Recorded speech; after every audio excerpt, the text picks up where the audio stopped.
गोसो गुदुं सोलोंसा सेंग्रा सिख्लाफोरनि थाखाय गोजोनथाव खौरां। चिरां जिल्लानि काराटे किड एकाडेमि 2024-25 मायथाइनि एडमिशनखौ फोसावबाय।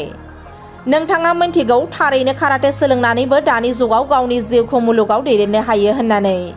फै बिब्दिब्ला काराटे गेलेनायनि मोननैसो मुलाम्फाखौ जोङो मिथिनानै लानि। काराटे गेलेयोब्ला नोंथाङा गावनि देहाखौ गोख्रों लाखिनायजों लोगोसे साननाय हनायखौबो गोख्रों खालामनो हायो।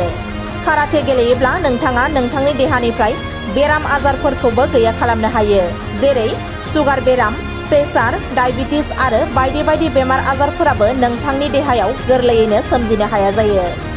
बेराफारसे नोंथांनि मुलुग दावबायनायाव सेल्फ डिफेन्सनि थाखायबो नोंथांखौ हेफाजाब खालामो। जिउ दानाय लामायाव मोजां गेलेगिरि जानानै नुजाथिनो हायोब्ला मोजां नखर संसारबो नोंथाङा दानो हायो। अब्लालाय मानोथो गोबाव खालामबावनो? सोलोंनो गोसो दङब्ला गाहायाव होनाय जानबुं नम्बराव फोनांजाब खालामना खाबुखौ लादो। बिरेंगायाव काराटे। मिरुनि 690-134-1656, बेंटल काराटे। मिरुनि 967-804-1226, धालिगाव काराटे।